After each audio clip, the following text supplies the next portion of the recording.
মুভির একেবারে শুরুতেই আমরা দেখতে পাই একটা গা ছমছমে ভয়ঙ্কর জঙ্গল, যেখানে কিছু লোক মাটি খোঁড়ার কাজ করছিল। আর সেখানে আমাদের পরিচয় হয় মুভির অন্যতম রহস্যময় একটি চরিত্রের সাথে, যার নাম ছিল জং।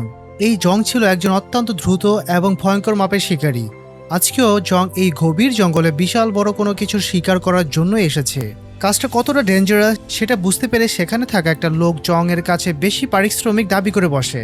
জং কোনো কথা না বলে তার ছেলের সাথে তার দিকে টাকা ছুঁড়ে মারে, আর লোকটি তখন সেই টাকাগুলো মাটি থেকে উঠিয়ে নেয়। এরপর তারা সবাই মিলে মাটি খোঁড়ে অনেক কষ্টে সেখান থেকে একটা বড় বক্স ওঠায়। কিন্তু বক্সটি বহু বছর যাবৎ মাটির নিচে থাকার কারণে এর নিচে অংশটি একেবারে পচে ভেঙে যায়। আর ভাইরে, নিমেষের মধ্যে বক্সের ভেতর থেকে অসংখ্য সাপ নিচে থাকা সেই লোকটির উপর এসে পড়ে। লোকটি ভয়ে এতটাই জমে যায় যে সেখান থেকে 1 ইঞ্চিও নড়তে পারে না। তখন সাপগুলো আষ্টেপৃষ্ঠে জড়িয়ে ওই লোকটাকে কামড়াতে শুরু করে। সেখানে থাকা তার 2 সঙ্গী অনেক চেষ্টা করে সাপগুলোকে সরানোর, কিন্তু ততক্ষণে অনেক দেরি হয়ে গেছে। ঠিক সেই সময় জং আর তার সাথী রকি গাড়ি থেকে একটি জবাই করা শূকর নিয়ে আসে আর সোজা নিচে ফেলে দেয়। আসলে জং আজকে এখানে তার জীবনের সবচেয়ে বড় মাস্টারপিস শিকার করার জন্য এসেছে। সে মূলত এই জঙ্গলের রাজা, বিশাল বড় 2 মাথাওয়ালা একটি দানবীয় সাপকে ধরার জন্য এখানে ফাঁদ পেতেছে। আর সেই জবাই করা শূকরটিকে সে সাপের টোপ হিসেবে ব্যবহার করতে যাচ্ছিল। কিন্তু জং অবাক হয়ে লক্ষ্য করে শূকরের তাজা রক্তে ঘ্রাণ পাওয়ার পরও সে ভয়ঙ্কর সাপটি গর্ত থেকে বেরিয়ে হচ্ছে না। তখনই জংয়ের নজর যায় ওই লোকটির দিকে, যাকে একটু আগে অনেকগুলো সাপ কামড়ে দিয়েছিল এবং যার শরীর থেকে তখন অজরে রক্ত গড়িয়ে পড়ছিল।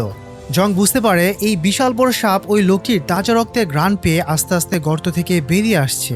জংয়ের নিষ্ঠুরতা দেখো ভাই, সে তখন ওই লোকটিকে বাঁচানোর বদলে উল্টো তাকে আরও জোরে আঘাত করে, যাতে তার শরীর থেকে আরও বেশি রক্ত বের হয়। আর সেই তাজা রক্তের ঘ্রাণ পেয়ে বিশাল বড় সাপটি নিমেষের মধ্যে ওই লোকটির কাছে চলে আসে আর তাকে পেঁচিয়ে নিজের সাথে গর্তের ভেতর টেনে নিয়ে যায়। আরেকজন লোক দৌড়ে এসে তাকে বাঁচানোর চেষ্টা করছিল, কিন্তু দানবীয় সাপটি তাকে এমন জোরে এক বাড়ি মারে যে সে ছিটকে গিয়ে দূরে পড়ে যায়। এই মর্মান্তিক দৃশ্য দেখে জংয়ের মনে যেন খুশির বন্যা বয়ে যায়। সে মনে মনে চরম পৈশাসিক আনন্দ পাচ্ছিল। ঠিক তখনই অন্য একজন লোক একটি জেসিবি এক্সকাভেটর নিয়ে এসে সাপটিকে সজোরে বাড়ি মারে। এটা দেখে জংয়ের সাথী রকি রেগে যায় আর সে ওই লোকটিকে মারধর করে জেসিবি থেকে ধাক্কা দিয়ে বাইরে ফেলে দেয়। এদিকে জেসিবির বাড়ি খেয়ে সাপটি চরম ক্ষিপ্ত হয়, জেসিবিতে হামলা করার জন্য এগিয়ে আসে। সে পুরো জেসিবি মেশিনটাকে তার বিশাল শরীর দিয়ে শক্তভাবে পেঁচিয়ে ধরে আর রকির উপর হামলা করে বসে। অন্যদিকে সাপের কামড়ে আঘাত পাওয়া সেই লোকটি হামাগুড়ি দিয়ে যখন নিজের প্রাণ বাঁচাতে পালাতে যাচ্ছিল, তখন সাইকো জং তার সামনে এসে দাঁড়ায় আর তাকে নির্মমভাবে মেরে রক্তাক্ত করে ফেলে। এরপর জং নিজে সাপের শরীর ধরে টানতে শুরু করে। তখন সেই ভয়ঙ্কর সাপটি রকিকে ছেড়ে দিয়ে সোজা জংয়ের দিকে তেড়ে আসে। কিন্তু জং তো কোনো সাধারণ শিকারী ছিল না, সে জানতো এই দানবকে কিভাবে পরাজিত করতে হবে। শুরু হয়ে যায় জং আর সেই বিশাল সাপের মধ্যে ভয়ঙ্কর ফাইট। যুদ্ধ চলতে থাকে আর শেষ পর্যন্ত জং নিজের স্কিল কাজে লাগিয়ে সাপের মাথায় প্রচণ্ড জোরে আঘাত করে তাকে বেহুশ করে ফেলে। এরপর সাপটিকে বন্দি করে তারা গাড়িতে তুলে নেয়। তাদের প্ল্যান ছিল সাপটিকে তাদের কারখানায় নিয়ে যাওয়ার, কিন্তু ভাইরে, তারা খুনাখোরও জানতো না যে তারা কত বড় এক মৃত্যুকূপের দিকে এগিয়ে যাচ্ছে। এবার মুভির মূল অংশে আসা যাক। এখানে আমরা মুভির প্রধান চরিত্র জিয়া আর তার ছোট ফুটফুটে মেয়ে জিয়াওকে দেখতে পাই। জিয়ার হাজব্যান্ড একটি মর্মান্তিক দুর্ঘটনায় মারা গেছে, তাই সে তার মেয়েকে একাই লড়াই করে বড় করেছে। জিয়া তার মেয়েকে নিজের জীবনের চেয়েও বেশি ভালোবাসে। সকালে জিয়াওকে স্কুলে পাঠিয়ে জিয়া তার কারখানায় কাজে চলে যায়। তাদের এলাকায় অনেক পুরাতন একটি কারখানা ছিল, যেখানে ওই এলাকার প্রায় সব লোকই কাজ করত। জিয়াও সেখানে সুপারভাইজার হিসেবে কাজ করে। ওই দিন রাতে তাদের কারখানার পক্ষ থেকে একটি গ্র্যান্ড পার্টির আয়োজন করা হয়েছিল। পার্টিতে কারখানার ম্যানেজার একটি সুন্দরী মেয়েকে সবার সামনে নিয়ে আসে, যার নাম ছিল জিনহুয়া। ম্যানেজার সবাইকে জানায় যে জিনহুয়ার প্রমোশন হয়েছে আর মূলত তার জন্যই আজকের এই পার্টির আয়োজন। সবাই হাসিমুখে জিনহুয়াকে কনগ্রেচুলেশন জানায়। এরপর তারা সবাই মিলে বড় পর্দায় মুভি দেখতে শুরু করে। তখন দেখা যায় লম্পট ম্যানেজার আর জিনহুয়া সবার আড়ালে একটি নির্জন রুমে চলে যায়, যেখানে তারা নিজেদের লীলা খেলা শুরু করে দেয়। অন্যদিকে কারখানার গোসলখানায় তখন কেউ রিল্যাক্স করে গোসল করছিল আর কেউ শরীরে ম্যাসাজ করেছিল। ভাইরে, ঠিক তখনই সিনটা পুরো চেঞ্জ হয়ে যায়। আমরা দেখি সেখানে আস্তে আস্তে একটি দুটি করে অসংখ্য সাপ ঢুকতে শুরু করেছে। সেখানে লুকিয়ে লুকিয়ে একটি বদমাশ লোক মেয়েদেরকে লুকিয়ে লুকিয়ে দেখছিল। হঠাৎ করে একটি সাপ এসে সোজা ওই লোকটির চোখে ভয়ঙ্করভাবে কামড় বসিয়ে দেয়। এদিকে একটি মেয়ের শরীরে সাপ উঠে গেলে মেয়েটি সেটাকে মেসেজ মনে করে চোখ বন্ধ করে অনেক মজা পাচ্ছিল। কিন্তু কিছুক্ষণের মধ্যে পুরো ফ্লোর, সব জায়গায় ছোট ছোট হাজারো সাপ দিয়ে ভরে যায়। মেসেজের মেয়েটি যখন পানি আনতে যায় তখন সে দেখে সেখানেও কিলবিল করছে অসংখ্য সাপ। তাদের আর বুঝতে বাকি থাকে না যে বিপদ চলে এসেছে। তারা সবাই তখন জীবন বাঁচাতে দ্রুত সেখান থেকে পালাতে থাকে। তাদের এই আর্তনাদ আর চিৎকার শুনে জিয়া সেখান থেকে দৌড়ে চলে আসে। সে এসে দেখে ফ্লোর ভর্তি সাপ, আর সেখানে থাকা একটি মেয়েকে সাপেরা কামড়ে একেবারে রক্তাক্ত করে ফেলেছে। জিয়া আর এক সেকেন্ডও দেরি না করে তার মেয়েকে নিয়ে সেখান থেকে পালাতে শুরু করে, কিন্তু পালানোর সময় তাদের চোখের সামনে এক ভয়ঙ্কর দৃশ্য ঘটে। তারা দেখে দুটি বড় সাপ একটি লোককে আষ্টে পিষ্টে পেঁচিয়ে ধরেছে এবং তাকে মাঝখান থেকে আখড়ি গর্তে ছিঁড়ে দুটুকরো করে ফেলেছে। এই দৃশ্য দেখে যে কারোরই লোম খাড়া হয়ে যাবে। জিয়া তার মেয়েকে নিয়ে প্রাণপণে দৌড়তে থাকে। সামনে কিছু আলমারি দেখতে পেয়ে জিয়া তার মেয়েকে নিয়ে এক আলমারির ভেতরে ঢুকে লুকিয়ে পড়ে। ভয়ে তারা থরথর করে কাঁপছিল। তখন সেখানে একটি সাপ চলে আসে। জিয়া ভয়ে দরজা খুলে দিতেই সামনের দৃশ্য দেখে সে পুরোপুরি স্তব্ধ হয়ে যায়। সে দেখে তার সামনে কিলবিল করছে আরো অসংখ্য ছোট ছোট সাপ। তখন সে সাপ জুগিয়ে পাশে থাকা একটি হ্যাঙ্গার দিয়ে একটি সাপকে ধাক্কা দিয়ে ফেলে দেয়। এরপর মেয়েকে নিয়ে সে একটি টুলের উপর উঠে যায়, কিন্তু সাপগুলো যেন কিছুতেই তাদের পিছু ছাড়ছিল না। তখন সে বুদ্ধিমত্তার সাথে পাশে থাকা একটি বড় আলমারি ফেলে দেয় আর মেয়েকে নিয়ে সেটার উপর দিয়ে কোনো মতে পালাতে থাকে। কিন্তু ভাইরে, বিপদ তাদের পিছু ছাড়েনি। ঠিক তখনই সেখানে বিশাল বড় একটি দানবীয় অ্যানাকোন্ডা চলে আসে আর সোজা জিয়ার ওপর হামলা করে দেয়। জিয়াকে টপকে সেটা ধীরে ধীরে তার ছোট্ট মেয়ে জিয়ার দিকে এগিয়ে যেতে থাকে। তখন জিয়া মরিয়া হয়ে পাশে থাকা একটি ফ্লোর মপ উঠিয়ে সেটার উপরে সজোর আঘাত করে। তখন সাপটি ঘুরে গিয়ে জিয়ার উপর হামলা করে দেয় আর জিয়া ছিটকে নিচে পড়ে যায়। সাপটি এবার তার মেয়ের দিকে এগিয়ে যেতে থাকে। ঠিক সেই মুহূর্তে জিয়া লক্ষ্য করে যে সাপের বিশাল শরীরের একাংশ উপরের সিলিং ফ্যানের সাথে পেঁচিয়ে আছে। সে আর দেরি না করে তখনই পাশে থাকা ফ্যানের সুইচ অন করে দেয়। ফ্যানটা ঘুরতে শুরু করার সাথে সাথে সাপটিও ফ্যানের সাথে পেঁচিয়ে ভনভন করে ঘুরতে থাকে। এই সুযোগে জিয়া তার মেয়েকে নিয়ে সেখান থেকে পালিয়ে যায়। আর ঠিক তখন আমরা দেখি জং তার সিসি ক্যামেরায় নজর রাখছে। সে ক্যামেরায় দেখতে পায় সাপের রাজা সেই দুই মাথাওয়ালা সাপটিও সেখানে চলে এসেছে। হ্যাঁ, এই সেই সাপ যেটাকে ধরার জন্য জং তাকে বন্দি করে এখানে নিয়ে এসেছিল। এদিকে পার্টিতে সবাই তখন মুভি দেখায় মগ্ন ছিল। সেখানে একজন মাতাল লোক ছিল যে তার নিজের পোষা রাজাহাঁসকে মদ খাওয়ানোর চেষ্টা করছিল। হঠাৎ সবাই লক্ষ্য করে তাদের সামনের মুভির পর্দাটা কেমন যেন নড়ে উঠছে। হঠাৎ পর্দা ছিঁড়ে কেউ একজন মাটিতে পড়ে ছটফট করতে থাকে। উপস্থিত কেউই বুঝতে পারছিল না যে এখানে আসলে কি হচ্ছে। তখনই পর্দার পেছন থেকে বেরিয়ে আসে একটি বিশাল বড় দানবীয় সাপ, যেটা চোখের পলকে ওই লোকটিকে সবার সামনে জ্যান্ত গিলে ফেলে। এত বড় সাপ দেখে সেখানে থাকা সব লোকের আত্মারা যেন খাঁচাছাড়া হয়ে যায়, কারণ তারা এত বড় সাপ জীবনও দেখেনি। সবাই তখন যে যার মতো জীবন বাঁচাতে সেখান থেকে পালাতে শুরু করে, কিন্তু সেই মাতাল লোকটি সেখান থেকে নড়ে না। সে ওখানে বসে থাকে। সাপটি তার একেবারে কাছে চলে এলো সে ভয় পাওয়ার বদলে হাসতে থাকে। তখন সাপটি কোনো মায়া না দেখিয়ে তাকেও জীবন্ত খেয়ে ফেলে। দেখতে দেখতে সেখানে আরো অনেকগুলো বড় বড় সাপ চলে আসে আর উপস্থিত সবার উপর নারকীয় হামলা শুরু করে দেয়। সবাই কোনো রকমে নিজেদের জীবন বাঁচিয়ে পালানোর আপ্রাণ চেষ্টা করতে থাকে। অন্যদিকে ম্যানেজার আর হিউয়ান সেই রোমান্টিক রুমেও অনেকগুলো সাপ চলে আসে। জিনহুয়ার চোখ তখন বাধা থাকায় সে সাপগুলোকে দেখতে পায়নি, কিন্তু ম্যানেজার সাপ দেখে ঘাবড়ে যায় আর জিয়ানকে সেখানে ফেলেই নিজের কাপুরুষের মতো সেখান থেকে পালিয়ে যায়। জিনহুয়া যখন নিজের চোখের বাঁধন খোলে সে দেখে তার শরীরের ওপর দিয়ে সাপ বেয়ে উঠছে। সে আতঙ্কে দ্রুত সেগুলোকে ফেলে দিয়ে রুম থেকে দৌড়ে বাইরে চলে আসে। বাইরে এসে সে দেখে সব মানুষ এদিক সেদিক পাগলের মতো ছোটাছুটি করছে আর চারপাশে শুধু বিশাল বড় বড় সাপ ঘুরে বেড়াচ্ছে। একটি সাপ তার উপর হামলা করতেই যাচ্ছিল, কিন্তু সে কোনো মতে সেখান থেকে পালিয়ে যায়। এদিকে ম্যানেজার পালানোর সময় একটি মেয়ের সাথে আটকে পড়ে আর তাদের সামনে একটি বিশাল বড় সাপ চলে আসে। তখন ওই স্বার্থপর ম্যানেজার নিজের জীবন বাঁচানোর জন্য মেয়েটিকে সাপের দিকে ধাক্কা মেরে দেয়। সাপটি তখন ওই নিরপরাধ মেয়েটিকে কামড় দিয়ে পেঁচিয়ে ধরে গিলে খেয়ে ফেলে। ম্যানেজার এই সুযোগে দৌড়ে পালাতে থাকে, কিন্তু হঠাৎ একটি সাপের লেজের বাড়ি খেয়ে সে সেখানেই বেহুশ হয়ে পড়ে যায়। অন্যদিকে সেই সাপের রাজা দুই মাথাওয়ালা সাপটি দুই লোকের উপর হামলা করে বসে। সে তাদের মধ্যে একজনকে পেঁচিয়ে ধরে এক মাথা দিয়ে কামড় দিয়ে আটকে রাখে আর অন্য মাথা দিয়ে তাকে আস্ত জীবন্ত খেয়ে ফেলে। ভাইরে, এই সিনটা এতটাই বিভৎস ছিল যে স্ক্রিন থেকে চোখ সরাতেই হয়েছে। এরপর জিনহুয়া পালাতে পালাতে একটা নির্জন জায়গায় চলে আসে। সেখানে সে ঘুটঘুটে অন্ধকারে একটি লোকের সাথে ধাক্কা খায়। সে ভয় পেয়ে তাকে নিজের সাথে চেপে ধরে চুপ থাকতে বলে, কারণ ঠিক তাদের পাশে একটি বিশাল বড় সাপ সিঁড়ি দিয়ে নিচে নামছিল আর এটা ছিল স্বয়ং ওই সাপের রাজাটি। কিন্তু ওই লোকটি ভয়ে ভুলে একটি শব্দ করে ফেলে তখন সাপটি তাদের দুজনকে একসাথে দেখে ফেলে, আর কোনো উপায় না দেখে তারা দুজন দ্রুত সেখান থেকে দৌড়াতে শুরু করে। এদিকে ম্যানেজারে যখন হুঁশ ফেরে তখন সে চোখ খুলতে দেখে তার গায়ের ওপর দিয়ে একটি সাপ চলে যাচ্ছে। সে ভয়ে ছিটকে সেটাকে ফেলে দেয়। তখন সে দেখে জিনহুয়া আর ওই লোকটি দৌড়ে ঠিক তার দিকে আসছে, আর তাদের পিছু পিছু সেই সাপের রাজাটি ধেয়ে আসছে। এটা দেখে ম্যানেজারের মাথায় বুদ্ধি আসে, মরার অভিনয় করে মাটিতে শুয়ে থাকে।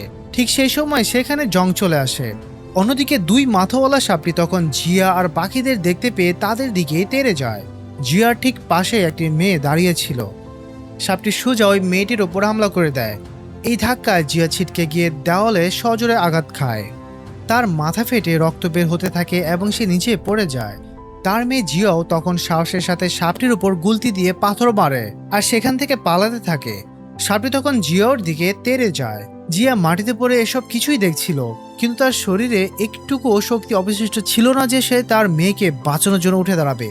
তখন সেখানে জং এসে হাজির হয়।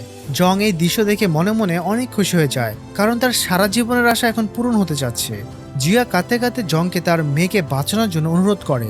জং তখন সেদিকে এগিয়ে যায় আর জিয়া ব্যথায় ওখানে বেহুশ হয়ে পড়ে। এদিকে ছোট্ট জিয়াও সাপটি থেকে বাঁচতে পুরো কারখানা জুড়ে পালিয়ে বেড়াচ্ছে। সাপটি তার একেবারে কাছাকাছি চলে আসে। সে জিয়ার ওপর হামলা করতেই যাচ্ছিল। ঠিক তখনই জিয়াও লাফ দিয়ে এক পাশ থেকে অন্য পাশে সরে গিয়ে অল্পের জন্য প্রাণে বেঁচে যায়। কিন্তু সাপটি আবার ফনা তুলে জিয়ার ওপর হামলা করতে উদ্যত হয়। এখান থেকে মুভির সিন পরিবর্তন হয় আর আমরা দেখি জিয়ার জ্ঞান ফিরে এসেছে।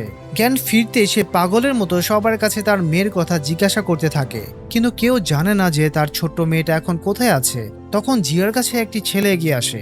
সে জিয়াকে বলে, তোমার মেয়েকে আমি কারখানার ভেতরে যেতে দেখেছি, কিন্তু আমি জানি না সে এখনো বেঁচে আছে কিনা। তখন জিয়া কারখানার ভেতরে যেতে চায়, কিন্তু ওই ছেলেটি তাকে আটকে দিয়ে বলে, সেখানে যাওয়া মানে নিজের মৃত্যুকে দাওয়াত দেওয়া। তখন তারা দুজনে সিসি ক্যামেরার রুমে চলে আসে। সেখানে জং উপস্থিত ছিল। জিয়া ক্যামেরায় দেখতে পায় যে সাপটি তার মেয়ের পেছনে তাড়া করে বেড়াচ্ছে। এরপর আর তাদের ক্যামেরায় দেখা যায় না। জিয়া আতঙ্কে ঘাবড়ে যায়, কিন্তু তার মাতৃত্বের মন বলে ওঠে, আমার মেয়ে এখনো বেঁচে আছে। এটা বলে সে কারখানায় যেতে উদ্যত হয়। তখন জং তাকে আটকে বলে, আমি দুই মাথাওয়ালা সাপকে আজ থেকে 10 বছর আগে থেকে চিনি। ঠিক যখন থেকে আমরা ওই কারখানা শুরু করেছিলাম, আমার থেকে ভালো এটাকে কেউ চেনে না। তুমি একা সেখানে যাওয়ার মানে নিজের মৃত্যুকে দাওয়াত দেওয়া। তুমি চিন্তা করো না, আমি তোমার মেয়েকে উদ্ধার করতে সাহায্য করব। তখন সেখানে এলাকার আরো অনেকে চলে আসে, আর ততক্ষণে যারা এতক্ষণ সাপের হাত থেকে বেঁচে লুকিয়েছিল, জং তাদের সবাইকে লক্ষ্য করে বলে, তোমরা সবাই আমাকে ওই সাপের রাজাকে ধরতে সাহায্য করো। এটাকে এক্সপোর্ট করতে পারলে তোমরা এত টাকা পাবে, যার মাধ্যমে তোমরা সবাই সারা জীবন বসে বসে খেতে পারবে। টাকা লোভ পেয়ে সবাই তার কথায় রাজি হয়ে যায় আর তার সাথে কারখানার ভেতরে যেতে থাকে। ভেতরে যেতে যেতে তারা দেখে রাস্তায় অসংখ্য লোক মরে রক্তাক্ত হয়ে পড়ে আছে। তারা সবাই কারখানার একেবারে ভেতরে চলে যায়। জিয়া হঠাৎ কোথাও একটি শব্দ শুনতে পায়। সে ভাবে তার মেয়ে হয়তো এখানেই আছে, তাই সে দ্রুত সেদিকে এগিয়ে যায়। কিন্তু সেখানে গিয়ে তারা একটি লোককে দেখতে পায় যে মূলত সাপের ভয়ে সেখানে লুকিয়ে কাঁপছিল। কিন্তু জিয়া সেখানে তার মেয়েকে দেখতে পায় না। তখনই হঠাৎ ছাদ থেকে একটি বিশাল বড় সাপ নেমে আসে। সাপ নেমে এসে ওই লোকটিকে পেঁচিয়ে ধরে তার সাথে উপরের দিকে নিয়ে যায়। সবাই চোখের সামনে এই লোমহর্ষ দৃশ্য দেখে ভয়ে থরথর করে কাঁপতে থাকে। ঠিক তখনই জিনহুয়ার সামনে আরো একটি বিশাল বড় সাপ চলে আসে। সে জিনহুয়াকে কামড় দিতেই যাবে, ঠিক সেই মুহূর্তে জিয়া কোথাও থেকে একটি লোহার রড নিয়ে এসে সাপটিকে সজোরে বাড়ি মারে। সাপটি তখন ব্যথায় ছটফট করতে থাকে, আর এই সুযোগে জিনহুয়া সেখান থেকে সরে গিয়ে নিজের প্রাণ বাঁচায়। কিন্তু সাপটি এখন জিয়ার দিকে ফিরে আসে আর তার উপর হামলা করে দেয়। তখন ওই ছেলেটি এসে জিয়াকে টেনে নিয়ে পালাতে থাকে আর পালিয়ে একটি নির্দিষ্ট জায়গায় ঢুকে যায়, যে কারণে সাপটি তখন সরাসরি তাদের উপর হামলা করতে পারে না। জিয়া দ্রুত গেট বন্ধ করে দেয় আর সাপটি তখন সেখান থেকে চলে যায়। কিন্তু তারা একটু পরে লক্ষ্য করে সাপটি অন্য পাশ দিয়ে ছাদের উপর থেকে তাদের দিকে এগিয়ে আসছে। তারা আবার দ্রুত সেখান থেকে পালাতে থাকে। সাপটি তাদের উপর পেছন থেকে হামলা করে দেয়, কিন্তু তারা কোনো রকমে বেঁচে যায়। এরপর সাপটি ওই ছেলেটির উপর হামলা করে তাকে নিচে ধাক্কা দিয়ে ফেলে দেয়। ছেলেটি কোনো মতে দেওয়ালে ঝুলতে থাকে। তখন জিয়া দেখে সাপটি এবার তার উপর হামলা করার জন্য তেড়ে আসছে। জিয়া বুদ্ধি করে ভয়ে দরজার পাশে গিয়ে দাঁড়িয়ে থাকে। যখনই সাপটি তার উপর ঝাঁপিয়ে পড়ে, জিয়া চট করে দরজাটা তার দিকে ঘুরিয়ে দেয় আর সাপটি ধাক্কা খেয়ে নিচে পড়ে যায়। কিন্তু নাছোড়বান্ধা সাপ এখনো তার পিছু ছাড়ছিল না। ঠিক তখনই জং গেট খুলে ভেতরে আসে আর ওই সাপের শরীরে সজোরে বাড়ি মারে। সাপ তখন জিয়ার দিক থেকে ফোকাস সরিয়ে জংয়ের দিকে এগিয়ে যেতে থাকে। এই ফাঁকে জিয়া ওই ঝুলন্ত ছেলেটিকে টেনে ওপরে উঠিয়ে নেয়। সাপটি জংয়ের ওপর হামলা করতে তেড়ে আসছিল, কিন্তু জং তো তার জন্য আগেই নিখুঁত ফাঁদ পেতে রেখেছিল। যখনই সাপটি সে ফাঁদের ভেতর ঢুকে যায়, জং সাথে সাথে তার হাতের রশি টেনে দেয় আর বিশাল সাপটি সেখানে বন্দী হয়ে যায়। জিয়া সাপটিকে মারার জন্য রেগে এগিয়ে আসে, কিন্তু জং তাকে আটকে দেয়, কারণ জংয়ের কাছে জীবিত সাপের মূল্য অনেক বেশি। তখন সেখানে আরো কিছু লোকজন জড়ো হয়। তখন দেখা যায় একটি লোক তাদের সবার দিকে হেঁটে আসতে থাকে, আর তখনই হঠাৎ সেখানে সাপের রাজা চলে আসে। সে নিমিষেই ওই লোকটিকে পেঁচিয়ে চেপে ধরে আর তারপর তাকে সবার সামনে আস্ত জীবন্ত পেটে চালান করে দেয়। জং এই বিশাল দানবকে দেখে ভয়ে পালানোর বদলে উল্টো অনেক বেশি খুশি হয়ে যায়, কিন্তু বাকি সবাই চরম আতঙ্কে দ্রুত সেখান থেকে পালাতে শুরু করে। সাপটি তাদের পিছু ছাড়ে না। তখনই সাপটি হঠাৎ তাদের সামনে একটু আগে গিলে ফেলা লোকটিকে মুখ থেকে বমি করে বের করে দেয়। এই জঘন্য ও ভয়ঙ্কর দৃশ্য দেখে সবার হাত পা ভয়ে কাঁপতে থাকে। তারা বাঁচার জন্য বিভিন্ন দিকে আলাদা হয়ে দৌড়াতে থাকে। ম্যানেজার আর জিনহুয়া এক জায়গায় গিয়ে লুকিয়ে পড়ে। তখন তারা আড়াল থেকে দেখে সাপটি তাদেরই খুঁজে বেড়াচ্ছে। তারা প্রচন্ড ভয়ে জমে যায়। অন্যদিকে জিয়া আর ওই ছেলেটি পালাতে পালাতে এমন একটি গোপন রুমে চলে আসে, যেখানে তারা দেখে একটি মানুষকে মেরে হুকের সাথে ঝুলিয়ে রাখা হয়েছে। এই ভয়ঙ্কর দৃশ্য দেখে তাদের পায়ের নিচে মাটি যেন সরে যায়। লাশটির কাটাছেঁড়া বডি দেখে ছেলেটি আর সহ্য করতে না পেরে সেখানে বমি করতে থাকে। তখন ওখানে আরো কিছু লোকজন চলে আসে। তখন জিয়া বুঝতে পারে যে এই কারখানায় লুকিয়ে আছে অনেক বড় কিছু গোপন রহস্য, যা সম্পর্কে বাইরে কেউ বিন্দুমাত্র জানে না। তখন সেই কারখানার কসাই চলে আসে। কসাই তাদের দেখে বলে, এসব আমি করেছি। কসাই তাদের জানায় যে এই কারখানায় সাধারণ পণ্যের পাশাপাশি গোপনে সাপ এক্সপোর্ট করার এক বিশাল আন্ডারওয়ার্ল্ডের ব্যবসা হয়, আর মানুষের দেহ কেটে কেটে সেই সাপগুলোকে খেতে দেওয়া হয়। আর এই পুরো জঘন্য কাজের মূল লিডার বা মাস্টারমাইন্ড হলো জং। ভাইরে, এটা শোনার পর সবার পায়ের নিচে মাটি সরে যায়। ঠিক তখনই সেখানে জং উপস্থিত হয়। জং এসে কসাইয়ের পেটে জোরে আঘাত করে তাকে চুপ করিয়ে দেয়। আসল সত্যিটা হলো, জং আজকে এখানে সবাইকে টাকার লোভ দেখিয়ে নিয়ে এসেছে, যাতে সে এই মানুষদের সাপের টোপ হিসেবে ব্যবহার করতে পারে। আর সাপগুলো যখন এই মানুষদের খাওয়ার কাজে ব্যস্ত থাকবে, তখন জং সহজে সেই সাপগুলোকে ধরে ফেলতে পারবে। কি ভয়ঙ্কর সাইকো এই জং, বুঝতেই পারছো। এরপর জং জিয়া আর তার সাথী ছেলেটিকে জোর করে আটকে ফেলে। ম্যানেজার জংয়ের পা ধরে কাঁদতে কাঁদতে বলে, দয়া করে এসব বন্ধ করো। তখন জং বিন্দুমাত্র মায়া না দেখিয়ে তাকে সেখানেই মেরে ফেলে। এরপর সে জিয়া আর তার সাথীদের একটি শিকল দিয়ে বেঁধে তালা মেরে দেয় এবং একটি লোহার হুকের মধ্যে তাদের আটকে দেয়, যাতে তারা কোনোভাবেই পালাতে না পারে। এরপর তাদের দুজনের শরীরে তাজা রক্ত ঢেলে দেয়, যাতে সাপ রক্তে ঘ্রাণ পেয়ে তাদের উপর সবার আগে হামলা করে। জিয়া ওই ছেলেটির শিকল খোলার জন্য অনেক চেষ্টা করে, কিন্তু সেটা কোনোভাবেই খুলতে পারে না। তখন সেখানে একটি বিশাল বড় সাপ রক্তের গন্ধে তাদের দিকে ধেয়ে আসতে থাকে। ছেলেটি লক্ষ্য করে যে তাদের পেছন থেকেও আরও একটি ভয়ঙ্কর সাপ তাদের দিকে এগিয়ে আসছে। যখনই ওই সাপ দুটি তাদের উপর হামলা করতেই যাবে, তখনই ছেলেটি দুর্দান্ত বুদ্ধি খাটায়। সে জিয়াকে টেনে নিজের কাছে নিয়ে আসে, আর দুই দিক থেকে আসা দুটি সাপ একে অন্যের সাথে পেঁচিয়ে যায় এবং তারা একসাথে নিচে পড়ে যায়। এটা দেখে তারা দুজনে ক্ষণিকের জন্য স্বস্তি নিঃশ্বাস ফেলে, কিন্তু পরের মুহূর্তে আরো একটি বড় সাপ তাদের দিকে দিয়ে আসতে থাকে। ছেলেটি জিয়াকে বাঁচানোর জন্য নিজের জীবন বাজি রেখে সাপটির সামনে এগিয়ে যায়। যখনই সাপটি তার উপর হামলা করতে যায়, ঠিক তখনই জং তার ফাঁদের রিমোট চেপে দেয়, আর সাপটির সাথে সাথে একটি রশির ফাঁদে আটকা পড়ে যায়। কিন্তু বিপদ তো এখানেই শেষ নয়।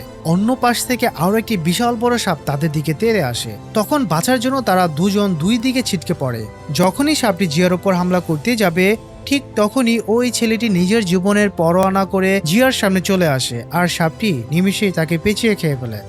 এদিকে জিয়ার অবস্থা তখন অনেক খারাপ হয়ে যায়। ঠিক তখনই সেখানে সেই সাপের রাজা দানবীয় দুই মাথাওয়ালা সাপটি চলে আসে, আর সে সোজা ওই সাপটির উপর ভয়ঙ্কর হামলা করে দেয়। সাপের রাজার সে জোরালো ঝটকায় তাদের আটকে রাখা লোহার হুকটি মাটি থেকে উপরে উঠে যায়। জং সাপের রাজাকে নিজের সামনে দেখে খুশিতে আত্মহারা হয়ে যায়, কারণ সে তো এতক্ষণ ধরে এটারই অপেক্ষায় ছিল। এদিকে বিশাল দুই সাপ নিজেদের মধ্যে লড়াই ব্যস্ত দেখে এই সুযোগে জিয়া আর ওই ছেলেটি সেখান থেকে উঠে পালাতে শুরু করে। তখন জং সাপের ওপর একটি বিশাল জাল ছুঁড়ে দেয়, কিন্তু সে খুব ভালো করে জানতো যে এই সামান্য জাল দিয়ে এত বড় সাপের রাজাকে আটকানো কোনোভাবেই সম্ভব নয়। তাই সে চরম নিষ্ঠুরতার পরিচয় দিয়ে জিনহুয়াকে ধরে ফেলে, আর তার পেছনে রক্তে ভরা একটি ব্যাগ পরিয়ে দেয়। এরপর জিনহুয়ার হাত পেছনে শক্ত করে বেঁধে ফেলে, জংয়ের এই অমানবিক কাজ দেখে রকির অনেক খারাপ লাগে, কারণ রকি মনে মনে জিনহুয়াকে ভালোবাসতো, কিন্তু জং কারো বাধাই শোনে না। সে জিনহুয়াকে সোজা সাপের সামনে নিয়ে গিয়ে তার পেছনের রক্তের ব্যাগটি ফুটো করে দেয়, যেখান থেকে ফিনকি দিয়ে তাজা রক্ত বের হতে থাকে। তাজা রক্তে ঘ্রাণ পেয়ে সাপের রাজা অন্য সাপটিকে ছেড়ে দেয় আর জিনহুয়ার পেছনে তাড়া করতে শুরু করে। রকি তখন আর সহ্য করতে না পেরে জংকে বলে ওঠে জিনহুয়াকে মারা কি খুব জরুরি ছিল। জং তখন তার উপর প্রচন্ড রেগে যায় এবং তাকে ধমক দেয়। তখন রকি আর কোনো কথা বলে না, আর তারা দুজন মোটা রশি নিয়ে সাপটাকে ধরার জন্য রেডি হয়ে যায়। এদিকে জিনহুয়া সাপের হাত থেকে বাঁচতে দৌড়াতে দৌড়াতে তাদের দিকে আসতে থাকে। সাপটি কোনোভাবেই তার পিছু ছাড়ছিল না, কারণ জিনহুয়ার ব্যাগ থেকে তখনও অনবরত তাজা রক্ত ঝরছিল। হঠাৎ জং সুযোগ বুঝে তার রশি টেনে সাপের রাজাকে ফাঁদে আটকে ফেলে। কিন্তু ভাইরে, এই রশি এত বিশাল আর শক্তিশালী সাপকে বেশিক্ষণ আটকে রাখতে পারে না। তখন সে দ্রুত আরেকটা ফাঁদে তাকে আটকে ফেলে। তারপরও সাপটি মরিয়া হয়ে জিনহুয়ার উপর হামলা করতে যায়। তখন রকি দ্রুত জিনহুয়াকে সেখান থেকে সরিয়ে দেয় আর সাপের মাথায় রশির ফাঁদ পরিয়ে দেয়। এরপর তারা দুজনে মিলে রশিটি দুই পাশে শক্ত করে বেঁধে ফেলে। এই সুযোগে জিনহুয়া সেখান থেকে নিজের প্রাণ নিয়ে পালাতে থাকে। রশি বাঁধার পর রকি আর নিজেকে আটকে রাখতে পারে না, সে সোজা জংয়ের উপর হামলা করে বসে। শুরু হয় জং আর রকির মধ্যে এক ভয়ঙ্কর লড়াই করতে করতে এক সময় তারা দুজনেই ওপর থেকে নিচে পড়ে যায়। অন্যদিকে সেই কসাই লোকটি জিনহুয়াকে ধরে আবার সেখানে নিয়ে আসে, কিন্তু ততক্ষণে সাপটি তার সব শক্তি খাটিয়ে ওই ফাঁদ থেকে নিজেকে মুক্ত করে ফেলেছে। কসাই তার ঠিক সামনেই সেই দানবীয় সাপকে দেখে ভয়ে থরথর করে কাঁপতে শুরু করে। এই সুযোগ কাজে লাগিয়ে জিনহুয়া সেখান থেকে পালিয়ে যায়। তখন ওই বিশাল বড় সাপ সোজা কসাইকে আষ্টে পিষ্টে পেঁচিয়ে ধরে তাদের সমস্ত জঘন্য পাপের চরম শাস্তি দিতে থাকে। এবার গল্পের ফোকাস অন্যদিকে যায়। আমরা জিয়া আর ওই ছেলেটিকে দেখতে পাই। সাপের হামলায় ছেলেটির অবস্থা তখন খুব খারাপ ছিল। হঠাৎ জিয়া সেখানে কিসের যেন একটা শব্দ শুনতে পায়। যখন সে শব্দ লক্ষ্য করে সামনের দিকে এগিয়ে যায়, তখন সে দেখে নিচে তার আদরের মেয়ে জিয়াও অজ্ঞান হয়ে পড়ে আছে। জিয়া তখন পাগলের মতো দ্রুত নিচে ছুটে যায়, কিন্তু নিচে যাওয়ার পর সে শুধু তার মেয়ের পুতুল আর বাঁশিটি খুঁজে পায়। তার মেয়েকে আর সেখানে দেখতে পায় না। কলিজার টুকরো মেয়েকে হারিয়ে জিয়া সেই পুতুলটি বুকে জড়িয়ে ধরে অজরে কান্না করতে থাকে। ঠিক সেই মুহূর্তে সে জিয়াওকে দেখতে পায়, যে তখনও ওই ভয়ঙ্কর সাপের হাত থেকে প্রাণ বাঁচিয়ে পালিয়ে বেড়াচ্ছিল। জিয়া তখন এক লোহার রড হাতে তুলে নেয় আর জিনহুয়াকে ইশারা করে দ্রুত তার কাছে আসতে বলে। জিনহুয়া দৌড়ে জিয়ার দিকে আসতে থাকে, আর সাপটিও তাকে তাড়া করতে করতে সিঁড়ি বেয়ে উপরে উঠতে শুরু করে। যখনই সাপটি উপরে পৌঁছায়, ঠিক তখনই জিয়া উপর থেকে তার হাতের রডটি সাপের দুই মাথায় ঠিক মাঝখানে সজোরে ঢুকিয়ে দেয়। সাপটি তখন প্রচন্ড ব্যথায় ছটফট করতে থাকে। এই ফাঁকে তারা দুজন সেখান থেকে পালাতে শুরু করে। সাপটি ব্যথায় যখন পাগলের মতো ছটফট করছিল, তখন তার একটি মাথা কেটে শরীর থেকে পুরোপুরি আলাদা হয়ে যায়। একটি মাথা হারানো সত্ত্বেও সেই দানব সাপটি আবার তাদের খুঁজতে শুরু করে। জিয়া লক্ষ্য করে যে তাদের চারপাশে অনেকগুলো তেলের ব্যারেল পড়ে আছে, আর এই সাপটি এতটাই বিশাল যে তাদের পক্ষে কোনোভাবেই এই সাপের সাথে লড়াই করে জেতা সম্ভব নয়। তাই সে জিনহুয়াকে উদ্দেশ্য করে বলে, তুমি সাপটির মনোযোগ অন্যদিকে ঘুরিয়ে নেবে, তারপর যা করার আমি করব। তখন জিনহুয়া ইশারা করে সাপটিকে অন্যদিকে নিয়ে যাওয়ার চেষ্টা করতে, কিন্তু সে বুঝতে পারে যে সাপটি তাকে দেখে ফেলেছে এবং তার দিকেই ধেয়ে আসছে। তখন সে বাঁচার জন্য আপ্রাণ চেষ্টা করে। দৌড়াতে দৌড়াতে একসময় সামনে পালানোর আর কোনো রাস্তা থাকে না, একদম ডেড এন্ড। যখনই সাপটি জিনহুয়াকে খেতে যাবে, ঠিক তখনই জিয়া একটি গাড়ি চালিয়ে এনে সাপের গায়ে সহজে ধাক্কা মারে আর তাকে দেওয়ালের সাথে চেপে ধরে। এরপর তারা দুজন দ্রুত সেখান থেকে উপরে চলে আসে। সাপটি তখন গাড়ি চাপায় আটকে পড়ে থাকে আর ধাক্কা লাগার কারণে ব্যারেল থেকে অনবরত তেল নিচে পড়তে থাকে। জিনহুয়া তখন তেলের মধ্যে আগুন লাগানোর জন্য তার গ্যাস লাইটটি জ্বালিয়ে এগিয়ে দেয়, কিন্তু ভাইরে ঠিক সেই ক্লাইম্যাক্সের মুহূর্তে তাদের উপর সাইকো জং পেছন থেকে হামলা করে বসে। জংয়ের এই অতর্কিত হামলায় জিয়া ছিটকে গিয়ে দেওয়ালের কিনারায় ঝুলতে থাকে। জং তখন জিনহুয়ার মাথায় প্রচন্ড জোরে আঘাত করে তাকে ফেলে দেয়। এরপর সে জিয়ার হাতের উপর নিজের পা দিয়ে জোরে চেপে ধরে, যাতে জিয়া নিচে পড়ে যায়। কিন্তু জিয়া কোনো মতে তার শেষ শক্তি দিয়ে সেখানে মৃত্যুকে আলিঙ্গন করার আগ পর্যন্ত ঝুলে থাকে। জং যখন জিয়াকে চিরতরে মেরে ফেলতে যাবে, ঠিক তখনই হঠাৎ করে তার মাথায় সজোরে কিছু একটা এসে আঘাত করে। এটা একটি পাথরের টুকরো ছিল। আর জানো কে মেরেছিল পাথরটা? এটা আর কেউ নয়, বরং জিয়ার ছোট্ট মেয়ে জিয়াও মেরেছিল। নিজের মেয়ে জিয়াওকে জীবিত চোখের সামনে দেখে জিয়ার মনে যেন আবার প্রাণ ফিরে আসে। সে অনেক খুশি হয়ে যায়।